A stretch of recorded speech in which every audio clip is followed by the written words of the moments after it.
ഞാൻ പറഞ്ഞു വന്നത്, കേരളത്തിൽ പാരമ്പര്യ മുസ്ലിം സമൂഹം സയ്യിദ് കുടുംബങ്ങളെ, തങ്ങൾ കുടുംബങ്ങളെ, തങ്ങന്മാരെ ബഹുമാനിക്കുകയും ആദരിക്കുകയും അവരെ ഒരു പരിധിവരെ എല്ലാ അർത്ഥത്തിലും സ്വീകരിക്കുകയും ചെയ്യുന്നതിന് പലതരത്തിലുള്ള സാമൂഹിക കാരണങ്ങളുണ്ട്. അതിൽ പ്രധാനപ്പെട്ട ഒന്ന്, ഇന്നത്തെ രീതിയിലുള്ള മെഡിക്കൽ സയൻസ് പുരോഗമിച്ചിട്ടില്ലാത്ത കാലമാണ്.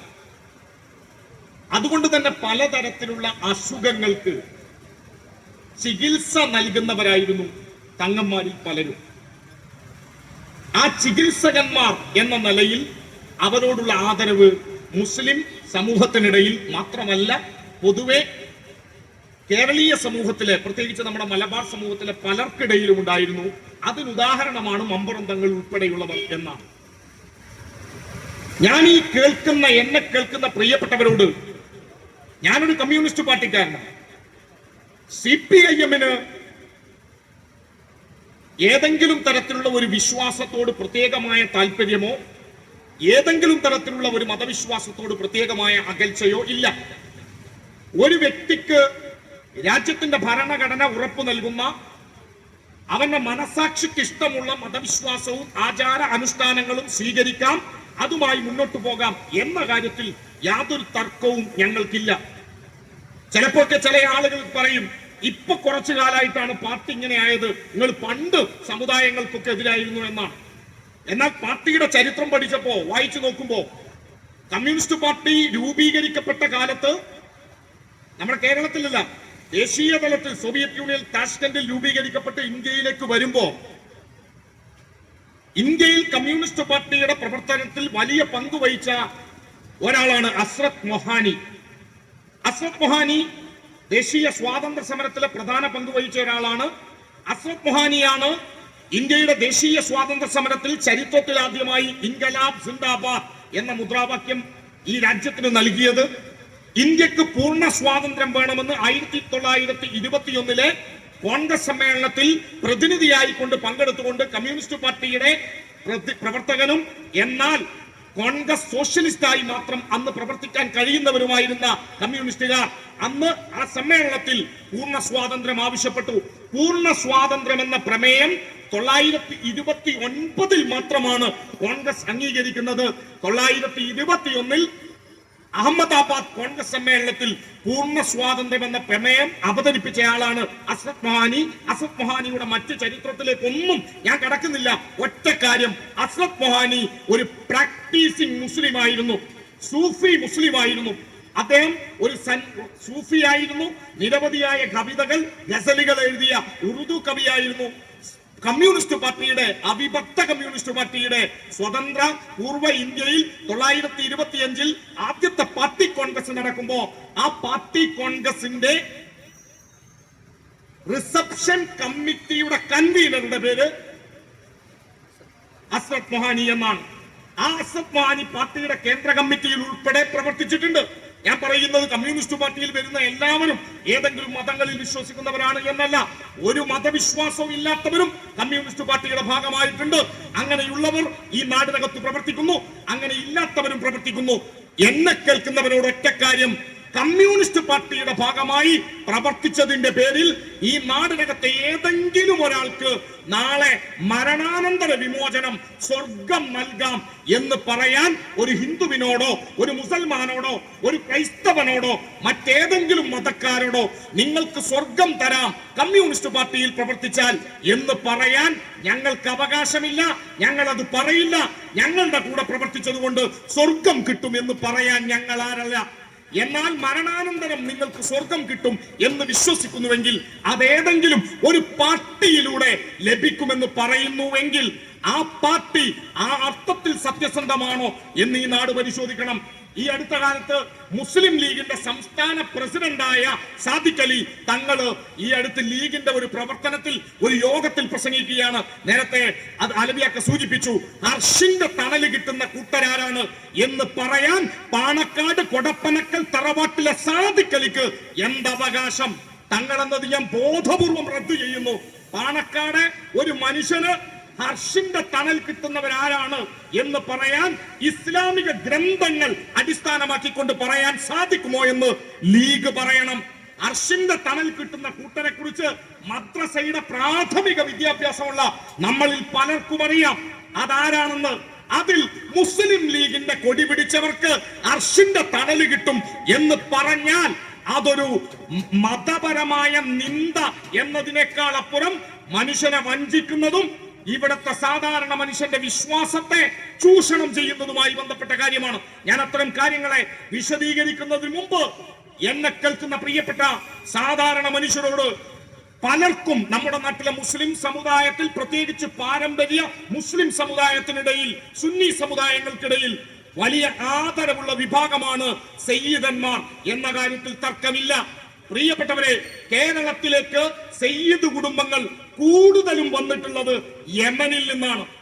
യമനുമായി ബന്ധപ്പെട്ടാണ് നേരത്തെ നമ്മൾ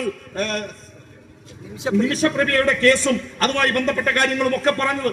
കേരളത്തിലേക്ക് വന്ന നമ്മുടെ മമ്പുറം തങ്ങൾ ഉൾപ്പെടെയുള്ളവരുടെ പാരമ്പര്യം എന്ന് പറയുന്നത്, കബീല എന്ന് പറയുന്നത്, അത് യമനുമായി ബന്ധപ്പെട്ടതാണ്. കേരളത്തിന്റെ ആത്മീയ ചരിത്രത്തിൽ, മുസ്ലിം ആത്മീയ ചരിത്രത്തിൽ ആദ്യമായി കേരളത്തിലേക്ക് വന്ന കബീല ഏതാണ്? ഏത് തങ്ങൾ പരമ്പരയാണ് കേരളത്തിലേക്ക് ആദ്യം വന്നത്? അവർ പ്രവാചകന്റെ കാലഘട്ടത്തിലല്ല, അതിനുശേഷം വന്ന ഏത് തങ്ങൾ പരമ്പരയാണ്? അവരുടെ മക്കാമാണ് ഇവിടെയുള്ളത്. നോക്കൂ, എന്നെ കേൾക്കുന്നവരെ, കേരളത്തിൽ പ്രധാനമായും 70ഓളം, ചില പുസ്തകങ്ങളിൽ 63 എന്ന് പറയുന്നുണ്ട്. ഞാൻ അതിനെ കുറച്ചുകൂടി അന്വേഷിച്ചപ്പോൾ ചില പേരുകൾ കിട്ടി, അതുകൊണ്ട് 70ഓളം എന്ന് പറയുന്നു. പ്രധാനമായും 63, 70ഓളം സയ്യിദ് പരമ്പരകൾ കേരളത്തിലുണ്ട്. ആ 70ഓളം സയ്യിദ് പരമ്പരകൾ മുഴുവൻ പ്രവാചക പരമ്പരയാണ്. ആ പ്രവാചക പരമ്പരകൾക്ക് ഇല്ലാത്ത, അതിൽ ഏതെങ്കിലും ഒരു തങ്ങൾ പരമ്പരക്ക് കൊടുക്കാത്ത എന്ത് പ്രത്യേകതയാണ് മുസ്ലിം ലീഗിന്റെ സംസ്ഥാന പ്രസിഡന്റുമാർ വരുന്ന പാണക്കാട് കൊടപ്പനക്കൽ തറവാടിനുള്ളത്? ആദ്യത്തെ തങ്ങൾ പരമ്പര ബുഖാരി തങ്ങൾ പരമ്പരയാണ്.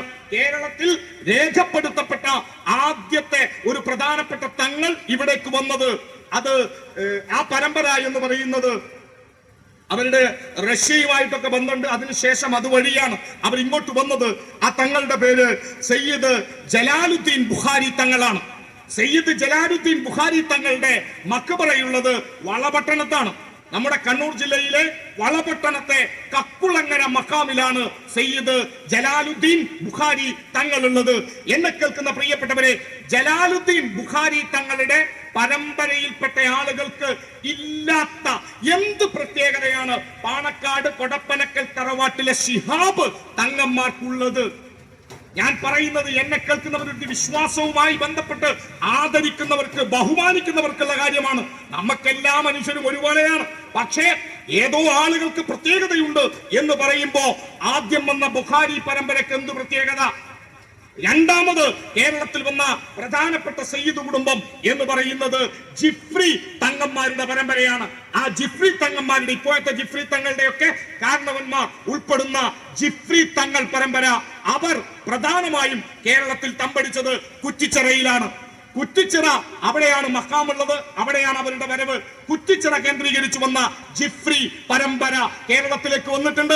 ആ ജിഫ്രി തങ്ങന്മാരുടെ പരമ്പരക്കില്ലാത്ത എന്ത് പ്രത്യേകതയാണ് പാണക്കാട് കൊടപ്പനക്കൽ തറവാട്ടിലെ ശിഹാബ് തങ്ങന്മാരുടെ പരമ്പരക്കുള്ളത്? എന്റെ വാക്കുകളുടെ ഈ ശബ്ദത്തിന്റെ പ്രത്യേകത കൊണ്ട് ആർക്കെങ്കിലും ഞാൻ ഏതെങ്കിലും തങ്ങന്മാരെ അനാദരവോടെ പറയുന്നു എന്ന് തോന്നിയാൽ ദയവ് ചെയ്ത് തോന്നരുത്. അനാദരവോടെ പറയാനുള്ള സമയം വരുമ്പോ ഞാൻ അങ്ങനെ തന്നെ പറയും, ഒരു സംശയവും വേണ്ട. പക്ഷെ ഇപ്പോ ഞാനത് പറയാൻ ഉദ്ദേശിക്കുന്നില്ല. രണ്ടാമത് വന്നത് ജിഫ്രി തങ്ങൾ പരമ്പരയാണെങ്കിൽ അടുത്തതായി വന്ന പ്രധാനപ്പെട്ട തരം പരമ്പര ജിഫ്രി തങ്ങളുടെ സഹോദരി പുത്രന്മാരായി നമ്മുടെ കേരളത്തിലേക്ക് വന്ന് നമ്മുടെ തിരൂരങ്ങാടിയുടെ, കേരളത്തിന്റെ, ഇന്ത്യയുടെ സാമ്രാജ്യത്വ വിരുദ്ധ പോരാട്ടത്തിന്റെയൊക്കെ ഊർജ്ജസ്രോതസ്സായി നമ്മളൊക്കെ അഭിമാനത്തോടെ കാണുന്ന മമ്പുറം തങ്ങന്മാരുടെ പരമ്പരയാണ്. ആ മമ്പുറം തങ്ങന്മാരുടെ പരമ്പരക്കില്ലാത്ത എന്ത് സവിശേഷതയാണ് കൊടപ്പനക്കൽ തറവാടിനുള്ളത്? ഈ തങ്ങന്മാരൊക്കെ നിലനിൽക്കെ മുസ്ലിം ലീഗിന്റെ സംസ്ഥാന പ്രസിഡന്റ് പദവിയിൽ വന്നു എന്ന ഒറ്റ കാരണം കൊണ്ട് എങ്ങനെയാണ് അവർ കേരളത്തിലെ ഖാളിമാരുടെ മുഴുവൻ നേതാവായി മാറിയത്? എന്നെ കേൾക്കുന്ന പ്രിയപ്പെട്ടവരെ, മലപ്പുറത്ത് ഖാളിമാർ ഉണ്ടായത് പാണക്കാട് കുടുംബം ലീഗിന്റെ പ്രസിഡന്റുമാർ ആയതിനു ശേഷമാണോ? പാണക്കാട് കുടുംബം ലീഗിന്റെ പ്രസിഡന്റ് പദവിയിൽ വരുന്നതിന് മുമ്പും ഇവിടെ ഇസ്ലാമുണ്ട്, ഇവിടെ മുസ്ലിം ജീവിതമുണ്ട്, ഇവിടെ ഖാളിമാരുണ്ട്. ആ ഖാളിമാർ പാണക്കാട് തറവാട്ടിൽ നിന്നല്ല, മലപ്പുറം വലിയ ഖാളിയാരകത്ത് എന്ന കുടുംബവും പേരും നമ്മുടെ നാട്ടിലുണ്ട്. അതിന് ബുഖാരി പരമ്പരയുമായി ബന്ധമുണ്ട്. അവർക്ക് കൊടുക്കാത്ത എന്താദരവാണ് ഈ പറയുന്ന പ്രത്യേക വിഭാഗത്തിനുള്ളത്? ഇനി അതും പോട്ടെ, എന്നെ കേൾക്കുന്ന പ്രിയപ്പെട്ട ലീഗുകാരാ, നിങ്ങൾ പറയുന്നു പാണക്കാട് തറവാടിനെ ഞങ്ങൾ അപമാനിക്കുന്നു. പാണക്കാട് തങ്ങന്മാർ അങ്ങനെ വെറും തങ്ങന്മാരല്ല. അങ്ങനെയെങ്കിൽ ഇന്ത്യൻ യൂണിയൻ മുസ്ലിം ലീഗ് വിഭജനാനന്തര ഇന്ത്യയിൽ രൂപീകരിക്കപ്പെടുമ്പോ, വിഭജനപൂർവ്വ ഇന്ത്യ പോട്ടെ, അന്നുണ്ടായ 906 ലീഗിന്റെ കഥയല്ല. 948 മുസ്ലിം ലീഗ് സ്ഥാപിക്കപ്പെട്ട് വീണ്ടും അവർ ഇവിടെ പ്രവർത്തിക്കുമ്പോ മുസ്ലിം ലീഗിന്റെ പ്രസിഡന്റിന്റെ പേരെന്താണ്? ആ മുസ്ലിം ലീഗിന്റെ പ്രസിഡന്റ് പാണക്കാട് കൊടപ്പനക്കൽ തറവാട്ടിൽ നിന്നാണോ? എന്ത് നിങ്ങൾ ഈ പറയുന്ന മഹത്വം അവർക്കുണ്ടായിരുന്നെങ്കിൽ അന്ന് പാണക്കാട് കൊടപ്പനക്കൽ തറവാട്ടിൽ നിന്ന് തങ്ങളെ കൊണ്ടുവന്നില്ല. പ്രിയപ്പെട്ടവരെ, ഉമർ ബാഫക്കി തങ്ങൾ മുസ്ലിം ലീഗുകാരനായിരുന്നു. അദ്ദേഹം അടിയന്തരാവസ്ഥ കാലത്ത് ജയിലിൽ കിടന്നയാളാണ്. അദ്ദേഹം MLA ആയ ആളാണ്. അദ്ദേഹം ഈ നാടിനകത്ത് മുസ്ലിം ലീഗ് നേതൃത്വത്തിന്റെ മുന്നിൽ വാലാട്ടി നിന്ന ഒരാളല്ല, നിലപാടുണ്ടായിരുന്നയാളാണ്. അതുകൊണ്ട് ഉമർ ബാഫക്കി തങ്ങളുടെ പരമ്പരയിൽപ്പെട്ട ആളുകൾ ലീഗിന്റെ നേതൃസ്ഥാനത്തേക്ക് വന്നാൽ തങ്ങളുടെ താല്പര്യങ്ങൾ മുന്നോട്ട് കൊണ്ടുപോകാൻ കഴിയില്ല എന്ന ബോധ്യത്തിന്റെ പുറത്ത് ലീഗ് നേതാക്കന്മാരുടെ അധികാര താല്പര്യങ്ങൾക്ക്, കക്കൽ താല്പര്യങ്ങൾക്ക്, സമുദായ വഞ്ചനയുടെ താല്പര്യങ്ങൾക്ക് എന്നും കുടപിടിക്കാൻ കൂടെ നിൽക്കുന്ന ഒരു കുട്ടനെ വേണം എന്ന ആഗ്രഹത്തിന്റെ പുറത്താണ് പാണക്കാട് തറവാട്ടിലേക്ക് ലീഗിന്റെ പ്രസിഡന്റ് സ്ഥാനം വന്നത്. അല്ലാതെ ആദ്യമേ പാണക്കാട് തറവാടല്ല മുസ്ലിം ലീഗിന്റെ പ്രസിഡന്റ് പദവി പോലും ഉണ്ടായിരുന്നത്. ഈ കേരളത്തില് ഏറ്റവും ആദരിക്കപ്പെടുന്ന ഇസ്ലാമിക കുടുംബം, പാരമ്പര്യമുള്ളവർ പാണക്കാടായിരുന്നു എങ്കിൽ, പാണക്കാട് തറവാടിനാണ് കേരളത്തിലെ മുസ്ലിം സമുദായത്തിന്റെ ആത്മീയ പാരമ്പര്യത്തിന്റെ നേതൃത്വം പണ്ടേ നൽകിയിരുന്നത് എങ്കിൽ, സമസ്ത കേരള ജമിയത്തുൽ മുഅല്ലിമീൻ സ്ഥാപിക്കപ്പെടുമ്പോൾ അതിന്റെ പ്രസിഡന്റ് സ്ഥാനത്ത്, അതിന്റെ നേതൃസ്ഥാനത്ത്, അതിന്റെ മുശാവറകളിൽ ഈ പറയുന്ന കൊടപ്പനക്കൽ തറവാട്ടിൽ നിന്ന് ആളുകൾ ഉണ്ടാവണമായിരുന്നു. അവരുണ്ടായിട്ടില്ല. ചരിത്ര പുസ്തകങ്ങൾ സാക്ഷി നിർത്തി ഞാൻ പറയുന്നു, അങ്ങനെ ഒരു കൂട്ടരുണ്ടായിട്ടില്ല. പിന്നെ എന്ന് മുതൽ അവർ ഈ പറയുന്ന വലുപ്പത്തിലേക്ക് വളർന്നു? നിങ്ങള് മാന്താൻ തുടങ്ങിയ ലീഗ്, ഞങ്ങൾക്കിത് പണ്ടേ അറിയാവുന്ന കാര്യ. ഞങ്ങൾക്കിതൊക്കെ ആദരിക്കുന്നവരും ബഹുമാനിച്ചു പൊയ്ക്കോട്ടെ എന്ന് ഞങ്ങൾ വിചാരിച്ചു. ഞങ്ങളാകെ മതവിരോധികളാണ്, നിങ്ങളെ തകർക്കാൻ ശ്രമിക്കുന്നതാണ് എന്ന് പറഞ്ഞാൽ നിങ്ങളുടെ അടിവേരും ചരിത്രവും മൊത്തം എടുത്ത് ഞങ്ങൾ പുറത്തിക്കിടും. അത് പുറത്തിടുമ്പോ വേദനിക്കുക നിങ്ങൾക്കായിരിക്കും, ഞങ്ങൾക്ക് നഷ്ടപ്പെടാനൊന്നുമില്ല. ഞങ്ങൾക്ക് ഈ നാടിന്റെ മുന്നിൽ ഞാൻ പറഞ്ഞല്ലോ, ഞാൻ പറയുന്നത് ഇവിടെയുള്ള പലരും റെക്കോർഡ് ചെയ്യുന്നു. അത്രയും ഉറപ്പോടെ സത്യസന്ധമായി പറയാ, ഈ പറയുന്ന കാര്യങ്ങൾക്ക് തെളിയിക്കാനുള്ള ഡാറ്റ, ഏക ചരിത്രം അത് കൃത്യമായി കയ്യിലുണ്ടായിട്ട് തന്നെയാ പറയുന്നത്. ഈ പറയുന്ന ഇവർ പിന്നെ എങ്ങനെ ഈ ലീഗ് നേതൃത്വമായി വന്നപ്പോ ഇവർ ഖാളിമാരായി മാറി? ഞാൻ വീണ്ടും ചോദിക്കുകയാണ്, മലപ്പുറത്ത് ഞാൻ പറയുന്നത് ഈ ചില ടെക്നിക്കൽ ടേം, ഇസ്ലാമിക് ടെർമിനോളജിയിൽ പെടുന്ന ചില വാക്കുകൾ ഞാൻ പറയുമ്പോൾ ചില ആളുകൾക്ക് അത് മനസ്സിലാവില്ല. പ്രിയപ്പെട്ടവരെ ക്ഷമിക്കണം, വിശദീകരിച്ചു പോകാൻ സമയമല്ലാത്തതുകൊണ്ടാണ്. നിങ്ങൾക്ക് വേണമെങ്കിൽ മനസ്സിലായാൽ മതി. ലീഗാർക്ക് കാര്യം മനസ്സിലാവും, ലീഗാരെ കൂടെ നിൽക്കുന്ന അപ്പുറത്തെ മൂപ്പരാൾക്കും കാര്യം മനസ്സിലാവും, അവർക്ക് മനസ്സിലാവാനാണ്. ഇപ്പൊ ലീഗ്, ഞാൻ പറഞ്ഞല്ലോ, ഈ ഖാളി കുടുംബങ്ങൾ ഒരുപാടുണ്ട്.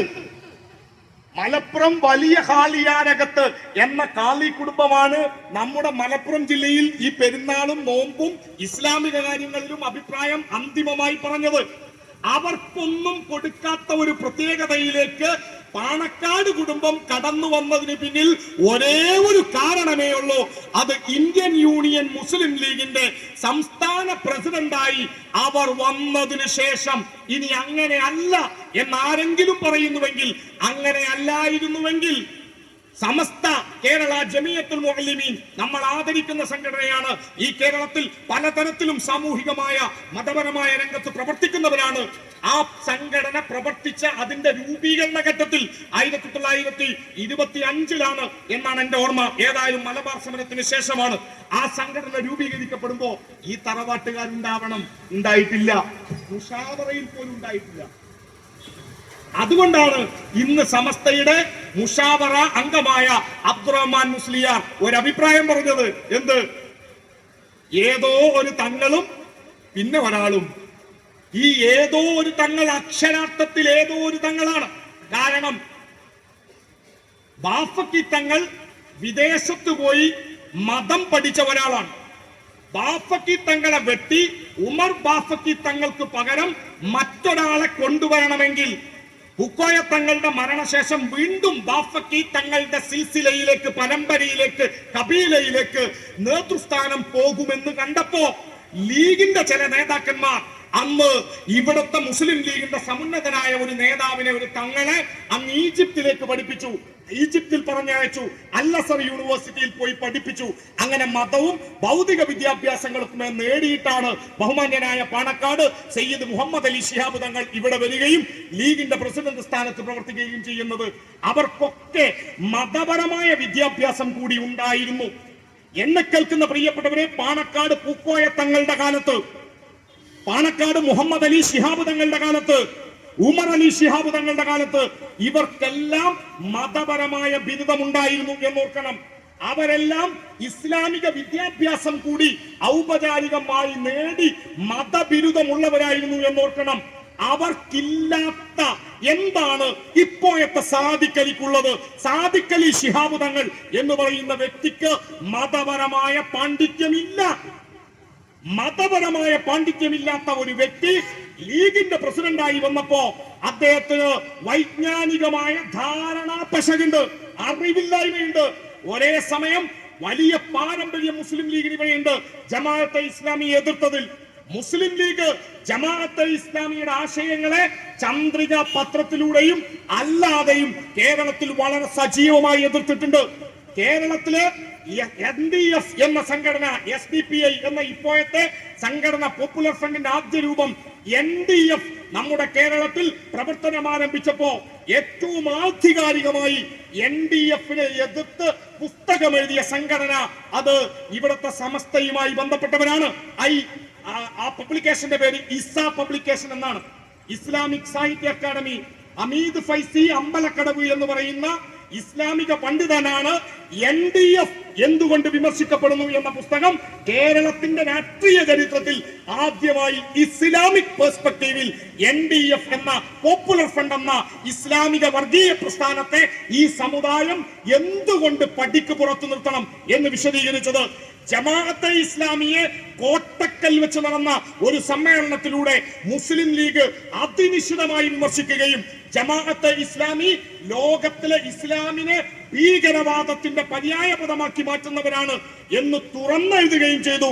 അതിനെതിരെ അന്നത്തെ SIO-യുടെ പ്രസിഡന്റായ ജമാഅത്തെ ഇസ്ലാമിയുടെ വിദ്യാർത്ഥി സംഘടന പ്രസിഡന്റായ ഇന്നത്തെ ദാവൂദ് ലേഖനം എഴുതിയിട്ടുണ്ട്. ആ ലേഖനവും ഇന്ന് നിങ്ങൾക്ക് പരിശോധിക്കാവുന്നതാണ്. ജമാഅത്തെ ഇസ്ലാമി എന്ന സംഘടന ഇന്ന് ലീഗിന് പ്രിയപ്പെട്ടവരായി മാറുന്നതിന് കാരണം മൗദൂദിയുടെ ബാധ പാണക്കാട് കൊടപ്പനക്കൽ തറവാട്ടിലേക്ക് എത്തുന്നു. എന്താണ് അവരുടെ ഏറ്റവും പ്രധാനപ്പെട്ട പ്രശ്നം?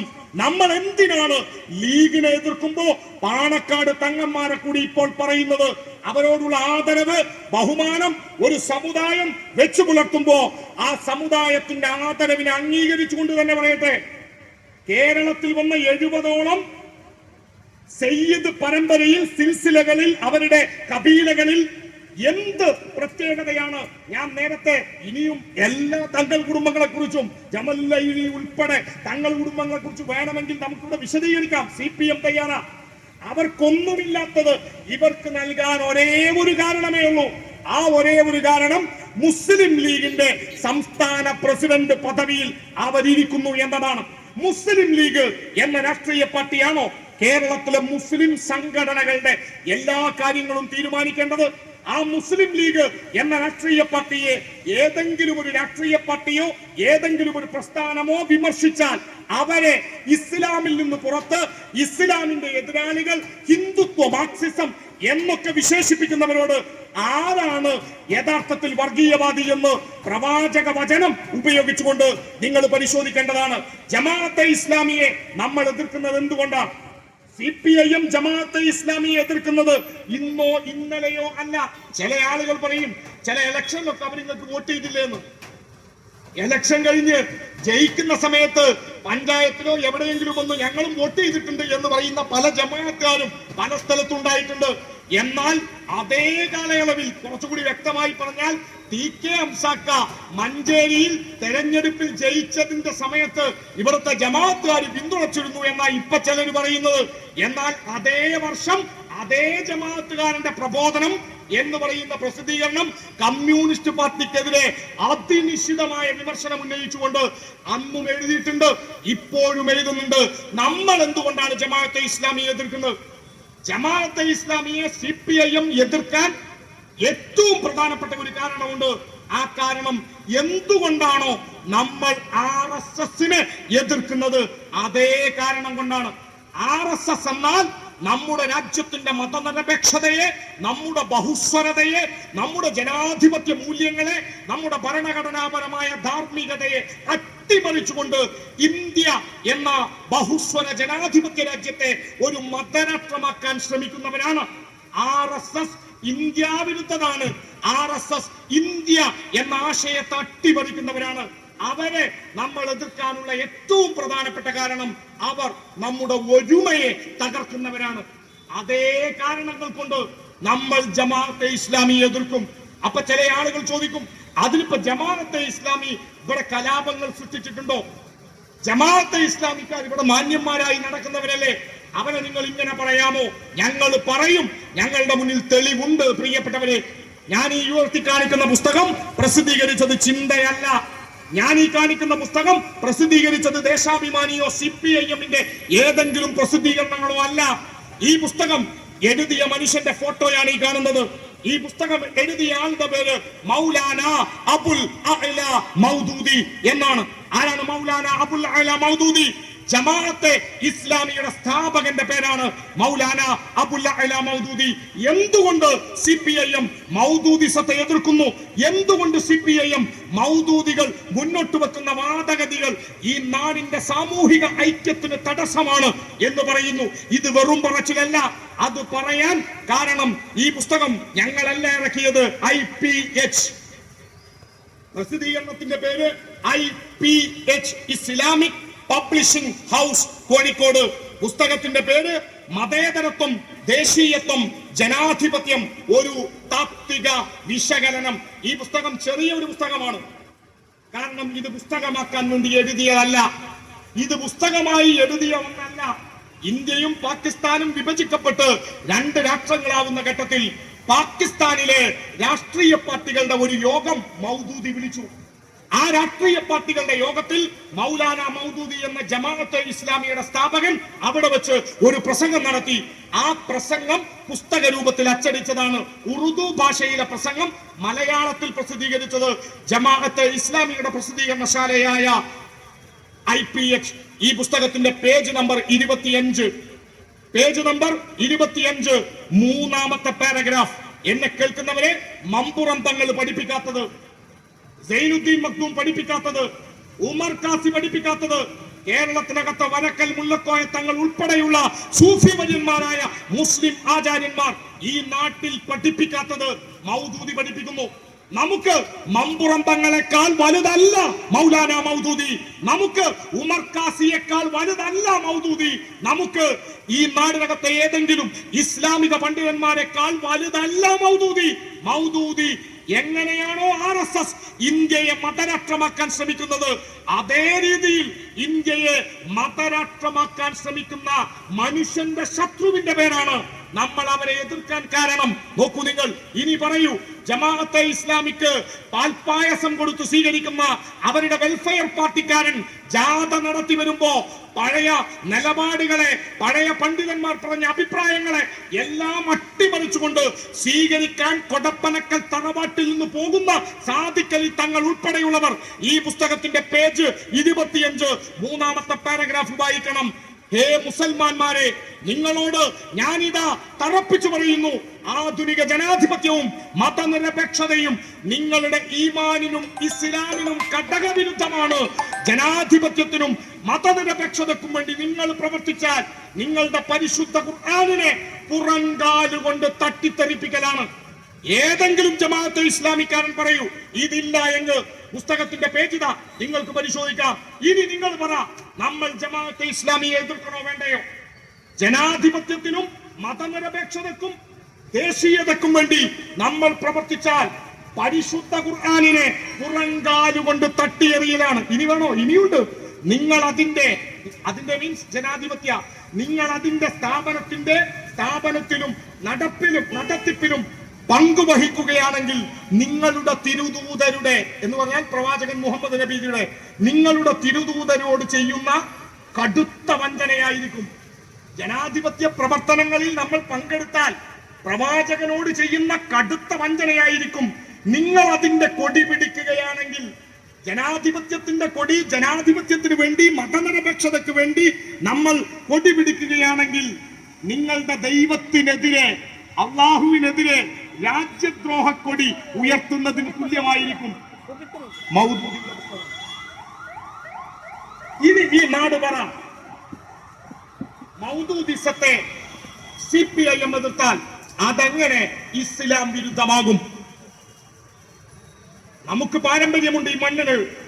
ഈ നാടിന്റെ പാരമ്പര്യം, സൈനുദ്ദീൻ മഖ്ദൂമിന്റെ പാരമ്പര്യം. സൈനുദ്ദീൻ മഖ്ദൂമിന്റെ പാരമ്പര്യം കാണണമെങ്കിൽ തുഫത്തുൽ മുജാഹിദീന്റെ 4ാമത്തെ ഭാഗം ഒന്ന് വായിക്കണം. തുഫത്തുൽ മുജാഹിദീൻ സൈനുദ്ദീൻ മഖ്ദൂം പൊന്നാനിപ്പള്ളിയിൽ ഇരുന്ന് എഴുതിയ പുസ്തകമാണ്. ആ പൊന്നാനിപ്പള്ളി കേരളത്തിലെ ആദ്യത്തെ മുസ്ലിം പള്ളി ദറസാണ്. കേരളത്തിന്റെ സാമൂഹിക ചരിത്രത്തിൽ, മലബാറിന്റെ ചരിത്രത്തിൽ ആദ്യമായി, ഇന്നാണല്ലോ ഈ ഫൈസി, ബാക്കഫി, മറ്റത് മറിച്ച് ബിരുദങ്ങളൊക്കെ ഉണ്ടായത്. പണ്ട് വിളക്കത്തിരിക്കുക എന്നാ പറയാ. ഞാനത് വിശദീകരിക്കുന്നില്ല. ഇപ്പോഴും നിങ്ങൾ പൊന്നാനി പോയാൽ ആ വിളക്ക് കാണാം. ആ പൊന്നാനി പള്ളിയിൽ ഇരുന്ന് സൈനുദ്ദീൻ മഖ്ദൂം ഇത് എഴുതുമ്പോ സൈനുദ്ദീൻ മഖ്ദൂം എഴുതി വെച്ചു, മുസ്ലിം സമുദായമേ, പോർച്ചുഗീസ് സാമ്രാജ്യത്വത്തിനെതിരെ, പോർച്ചുഗീസ് ശക്തികൾക്കെതിരെ ഈ നാടിന്റെ ഭരണാധികാരിയായ സാമൂതിരി രാജാവിന്റെ കൂടെ നിന്ന് പോർച്ചുഗീസുകാർക്കെതിരെ യുദ്ധം ചെയ്യേണ്ടത്, സമരം നയിക്കേണ്ടത് നിങ്ങളുടെ കടമയാണ് എന്ന് പറഞ്ഞ സൈനുദ്ദീൻ മഖ്ദൂം, എന്നാൽ മുസ്ലിം സമുദായമേ, ജനാധിപത്യത്തിനും മതനിരപേക്ഷതക്കും വേണ്ടി നിങ്ങൾ പ്രവർത്തിച്ചാൽ പരിശുദ്ധ ഖുർആനിനെ പുറങ്കാലുകൊണ്ട് തട്ടിയെറിയലാണ് എന്ന് പഠിപ്പിക്കുന്ന ജമാഅത്തെ ഇസ്ലാമി. ജമാഅത്തെ ഇസ്ലാമിയുടെ ആചാര്യനായ മൗദൂദിയോട് പഴയ പാകിസ്ഥാനിലെ മുനീർ കമ്മീഷൻ എന്ന് പറയുന്ന ഒരു കമ്മീഷൻ ഉണ്ട്. ഞാൻ വിശദീകരിച്ചു പോകുന്നില്ല. ആ മുനീർ കമ്മീഷൻ മൗദൂദിയെ ഒരു ചോദ്യം ചെയ്യലിന് വിധേയമാക്കി. ആ ചോദ്യം ചെയ്യലിൽ മൗദൂദി നൽകിയ മറുപടി രേഖപ്പെടുത്തപ്പെട്ടിട്ടുണ്ട്. പലരും അത് വായിച്ചിട്ടുണ്ടാകും. മൗദൂദിയോട് ചോദിക്കുന്നു, ഇന്ത്യ ഹിന്ദു രാഷ്ട്രമായി മാറുന്നതിനെ കുറിച്ച്. പാകിസ്ഥാൻ മുസ്ലിം രാഷ്ട്രമാണ്. പാകിസ്ഥാൻ ഇസ്ലാമിന്റെ പേരിൽ രൂപീകരിക്കപ്പെട്ട രാജ്യമാണ്. ഇന്ത്യ എന്ന രാജ്യം അന്ന് മൗദൂദി പാകിസ്ഥാനിലാണ് എന്നോർക്കണം. ആ മൗദൂദിയോട് ചോദിക്കുകയാണ്, ഇന്ത്യ ഹിന്ദു രാഷ്ട്രമാകുന്നതിനെ കുറിച്ച് നിങ്ങളുടെ കാഴ്ചപ്പാടെന്ത്, അഭിപ്രായമെന്ത്? മൗദൂദി പറഞ്ഞത്, ജമാഅത്തുകാരന്റെ ആചാര്യൻ പറഞ്ഞത്, ഇന്ത്യ ഹിന്ദു രാഷ്ട്രമാവട്ടെ എന്നാണ്. അവർക്ക് എങ്ങനെയെങ്കിലും അവരുടെ രാജ്യം മതി എന്ന് പറഞ്ഞവരാ. ഇന്ത്യയുടെ ദേശീയ സ്വാതന്ത്ര്യ സമരത്തെ എങ്ങനെയാണോ RSS ഒറ്റുകൊടുത്തത്, ഗോൾവാൾക്കർ ജീവിച്ച, സവർക്കർ ജീവിച്ച ഏതാണ്ട് അതേ കാലയളവിൽ ഇന്ത്യയിൽ ജീവിച്ചയാളുടെ പേരാണ് മൗദൂദി. മൗദൂദി കുറെ പഴയാളല്ല. ലോകത്താകെ ഇസ്ലാം എന്ന വാക്കിന് സമാധാനം എന്നർത്ഥമുണ്ട്. ഇസ്ലാം എന്ന വാക്കിന്റെ വാക്യാർത്ഥം പീസ് അഥവാ സമാധാനം എന്നാണ്. സമാധാനം എന്നർത്ഥം വരുന്ന ഇസ്ലാം എന്ന മതത്തെ ഭീകരവാദത്തിന്റെ, മനുഷ്യവിരുദ്ധതയുടെ, കൊലപാതകങ്ങളുടെ പര്യായ പദമാക്കാൻ ശ്രമിച്ച 3 പ്രസ്ഥാനങ്ങൾ ലോകത്താകെ രൂപപ്പെട്ടിട്ടുണ്ട്. അതിൽ ഒന്ന് തീവ്ര സലഫിസമാണ് സൗദി കേന്ദ്രീകരിച്ച് രൂപീകരിക്കപ്പെട്ട. 2 ഇഖ്വാനുൽ മുസ്ലിമീൻ എന്ന പ്രസ്ഥാനമാണ്. അത് രൂപീകരിക്കപ്പെട്ടത് ഈജിപ്ത് കേന്ദ്രമായിട്ടാണ്.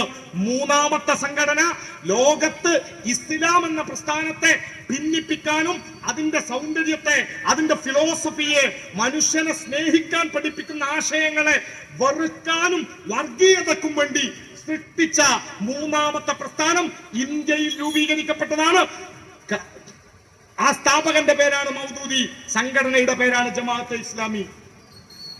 ഈ ജമാഅത്തെ ഇസ്ലാമിക്കാർ ഇവിടെ മാത്രമല്ല, അവരെവിടെയൊക്കെ പ്രവർത്തിച്ചോ അവിടെയൊക്കെ ഭിന്നിപ്പിക്കാൻ വേണ്ടി ശ്രമിച്ചിട്ടുണ്ട്. അത് അപ്പൊ ചില ആളുകൾ പറയും RSSന്റെ അതേ സ്വഭാവം നിങ്ങൾക്ക് മൗദൂദിസത്തിൽ കാണാട്ടോ.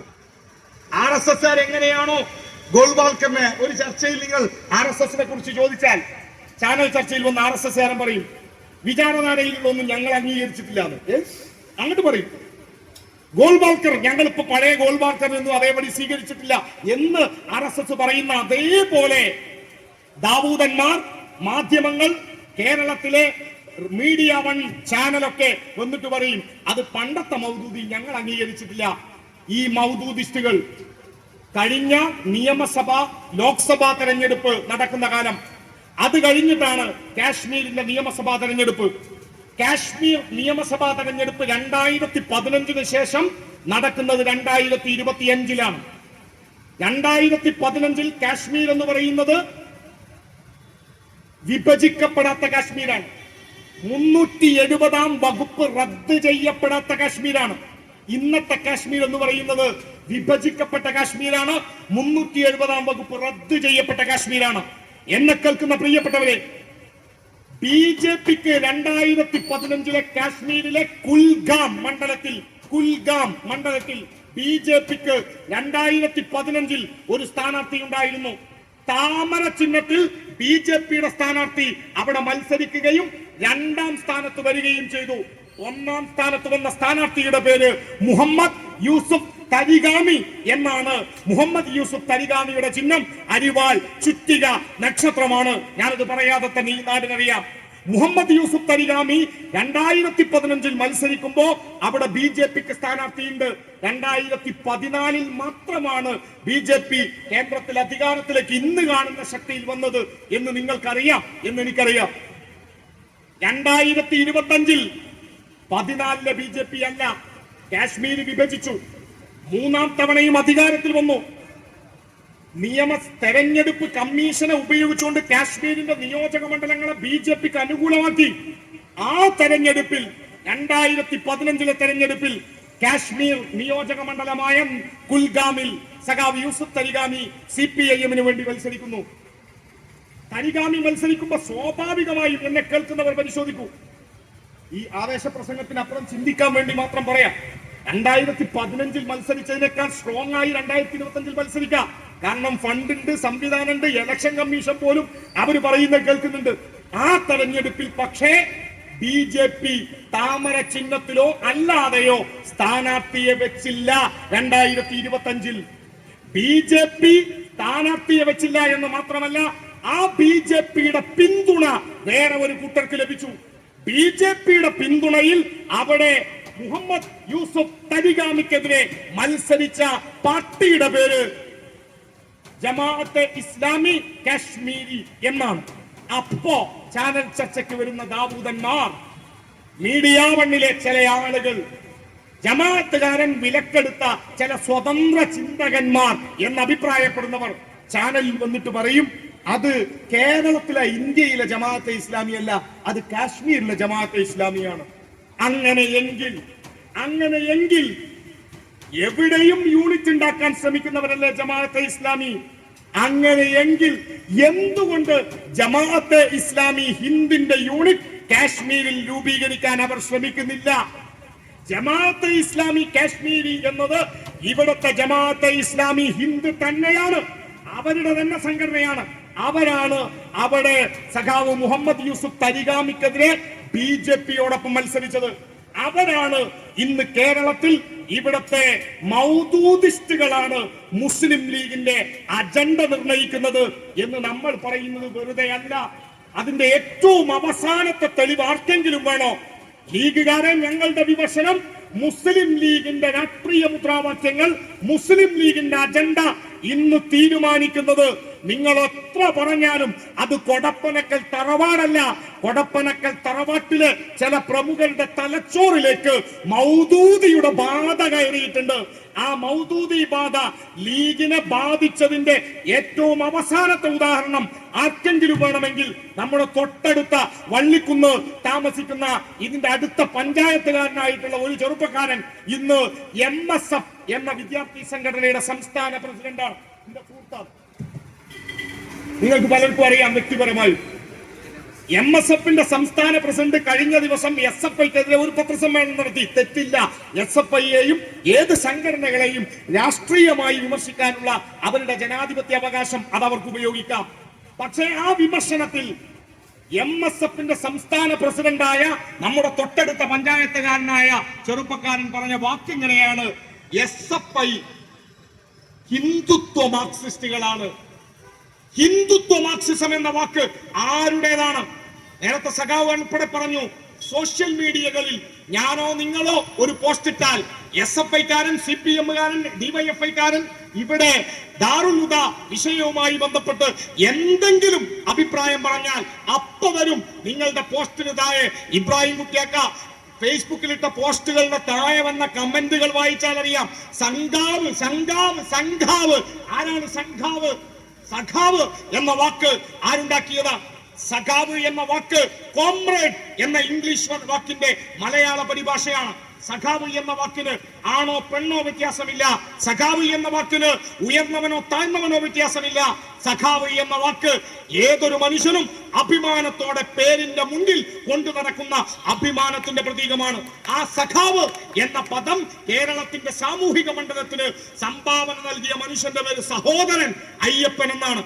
കേരളത്തിന്റെ നവോത്ഥാന ചരിത്രത്തിൽ നാരായണ ഗുരുദേവന്റെ ഏറ്റവും അടുത്ത ശിഷ്യനായ സഹോദരൻ അയ്യപ്പനാണ് ചരിത്രത്തിലാദ്യമായി മലയാള ഭാഷയിൽ സഖാവ് എന്ന വാക്ക്, കോമ്രേഡ് എന്ന വാക്കിന്റെ മലയാളം ഉപയോഗിച്ചത്. ആ സഖാവ് എന്ന വാക്കിനെ ഇപ്പോൾ ജമാഅത്ത് തലച്ചോറുകാർ ഉണ്ടാക്കിയ വാക്കാണ് സംഘാവ്.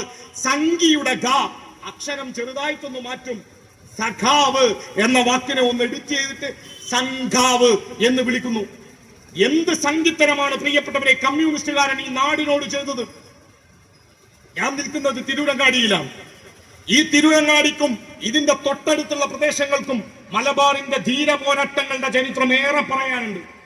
വാരിയൻകുന്നത്ത് കുഞ്ഞഹമ്മദാജിയുടെ, മമ്പുറം തങ്ങളുടെ ധീരരായ ദേശാഭിമാനികൾ ഈ നാടിനു വേണ്ടി പൊരുതി മരിച്ചതിന്റെ ചരിത്രം പറയാൻ ഏറെയുള്ള മണ്ണ് നമ്മുടെ മലപ്പുറത്തിന്റെ മണ്ണ്, ഈ തിരുരങ്ങാടിയുടെ മണ്ണ്.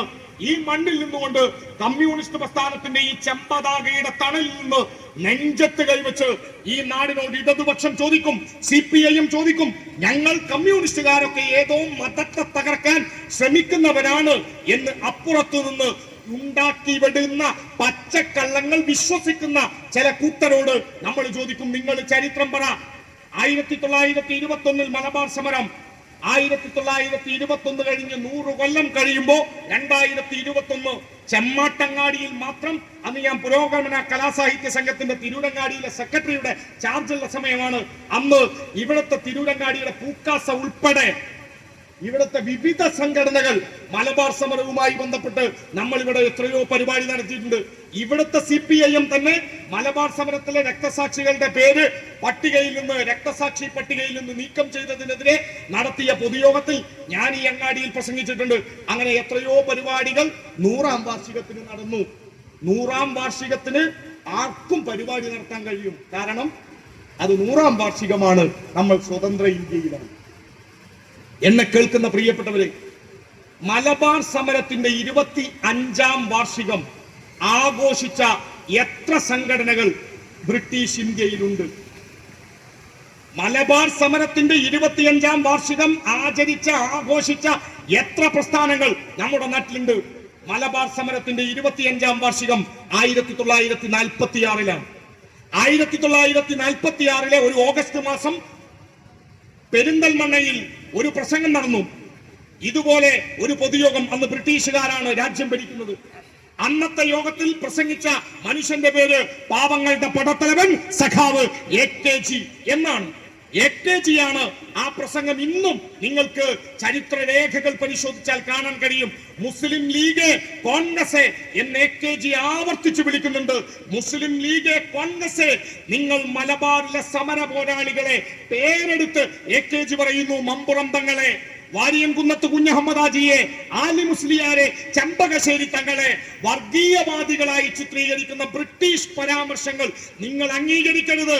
വാരിയംകുന്നനും ആലി മുസ്ലിയാരും മമ്പുറം തങ്ങളും ഉൾപ്പെടെയുള്ളവർ ഈ നാടിന്റെ ധീരദേശാഭിമാനികളാണ് എന്ന് 1946 പെരിന്തൽമണ്ണയിൽ വെച്ച് പ്രസംഗിച്ചവരാ കമ്മ്യൂണിസ്റ്റുകാർ.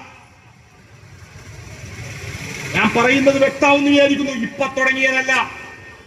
പാലസ്തീൻ പ്രശ്നം നടക്കുമ്പോ പാലസ്തീനിലെ കുഞ്ഞുങ്ങളെ കൊന്നുതള്ളുന്ന സയണിസ്റ്റ് ഭീകരതക്കെതിരെ നമ്മൾ ഈ ചെമ്മാട്ടങ്ങാടിയിൽ പ്രകടനം നടത്തുമ്പോ ചില ലീഗുകാർ, ചില മനുഷ്യർ അവിടെ നിന്ന് പരിഹാസത്തോടെ പറയും വോട്ടിട്ടാനാണെന്ന്.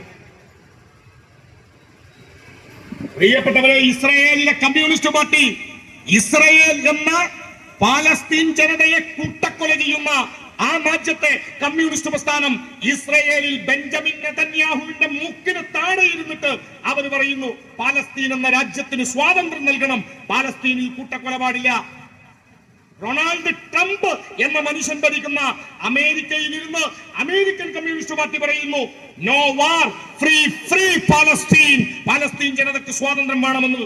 പ്രിയപ്പെട്ടവരെ, കമ്മ്യൂണിസ്റ്റ് പ്രസ്ഥാനങ്ങൾ ഏതെങ്കിലും തരത്തിൽ ലോകത്തെവിടെ മനുഷ്യനെ ആക്രമിക്കുന്ന പ്രസ്ഥാനങ്ങൾ ഉണ്ടാകുന്നോ, മനുഷ്യനെ ഭിന്നിപ്പിക്കുന്നുവോ അതിനെതിരെ പ്രതികരിക്കുന്നവരാണ്. ആ പ്രതികരണമേ നമ്മളും നടത്തിയിട്ടുള്ളൂ. അപ്പോഴാണ് ലീഗ് പറയുക, മുസ്ലിം ലീഗിനെ സംബന്ധിച്ചിടത്തോളം അവർക്ക് എങ്ങനെയെങ്കിലും 10 പൈസ ഉണ്ടാക്കണം.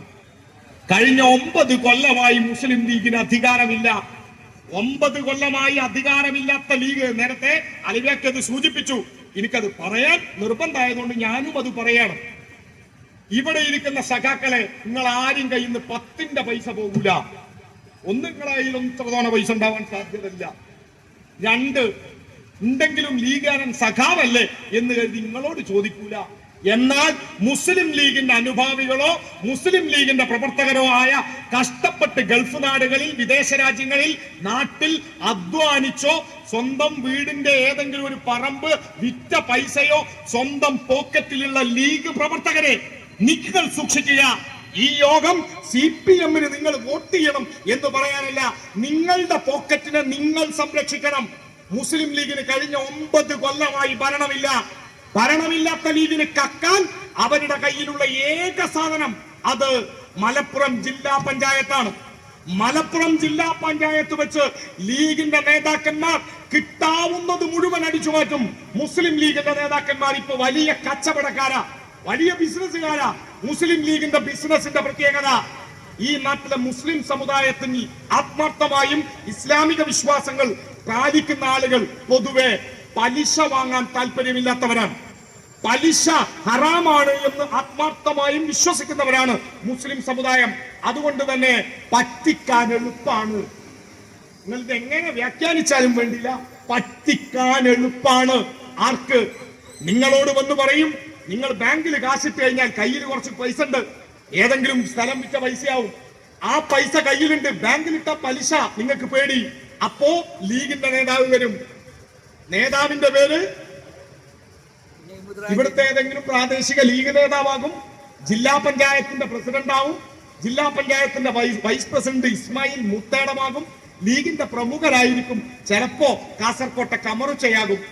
എന്നിട്ട് പറയും ഞങ്ങൾ ഒരു പുതിയ സംരംഭം തുടങ്ങുന്നുണ്ട്, നിങ്ങൾ കയ്യിലെ പൈസ തരും. ആരാ പറയുന്നത്? സകല തട്ടിപ്പും പാണക്കാട്ടെ തങ്ങന്മാരോട് സ്നേഹത്തോടെ പറയാനുള്ളത്, നിങ്ങൾ തങ്ങൾ പരമ്പരയുടെ സത്യസന്ധത കാത്തു സൂക്ഷിക്കാൻ നിർബന്ധമായും പാലിക്കേണ്ട മനുഷ്യരാ. നിങ്ങൾക്ക് വ്യക്തിപരമായി അതുണ്ടോ ഇല്ലയോ എന്നതല്ല, കേരളത്തിൽ തങ്ങൾ പരമ്പരക്കൊരു പാരമ്പര്യമുണ്ട്, അത് പാലിക്കാൻ ഏറ്റവും ചുരുങ്ങിയ ബാധ്യത പാണക്കാട് കുടുംബത്തിനുണ്ട്. നാട്ടിൽ എന്ത് ഉഡായിപ്പ് ഫേം ഉണ്ടായാലും അതിന്റെ പ്രസിഡന്റ് സ്ഥാനത്ത് തങ്ങൾ ഉണ്ടാകും. എന്നിട്ട് തങ്ങളുടെ പേരും പറഞ്ഞിട്ടാണ് ഇവിടുത്തെ ലീഗിന്റെ ഉഡായിപ്പ് സംഘത്തിന്റെ നേതാവ് വന്ന് നിങ്ങളെ കാണുക. നിങ്ങളോട് വന്ന് പറയും, നിങ്ങളെ കയ്യിൽ പെരവിച്ച പൈസ ഉണ്ടല്ലേ, മോൻ ഗൾഫിൽ നിന്ന് അയച്ച കുറച്ച് പൈസ നിങ്ങളെ കയ്യിലുണ്ടല്ലേ, ഒരു കാര്യം ചെയ്യും, തങ്ങൾ പ്രസിഡന്റ് ആയിട്ട് നമ്മളൊരു സംവിധാനം തുടങ്ങുന്നുണ്ട്. ആരാ പ്രസിഡന്റ്? തങ്ങള്. എല്ലാത്തിനും ഉണ്ടാവും.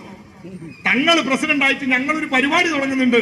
നിങ്ങളെ കയ്യിലുള്ള 10 ലക്ഷം തരൂ, 1 കോടി തരൂ, 2 കോടി തരൂ. കയ്യിലുള്ള 10 രൂപ അവർ എഴന്നു വാങ്ങും. സ്വാഭാവികമായും കുറച്ചു കഴിഞ്ഞ് നിങ്ങളുടെ പണം കിട്ടാതെ വരുമ്പോ കേസും നിയമപ്രശ്നങ്ങളും വേറെ, അത് ഞാൻ വിശദീകരിക്കുന്നില്ല.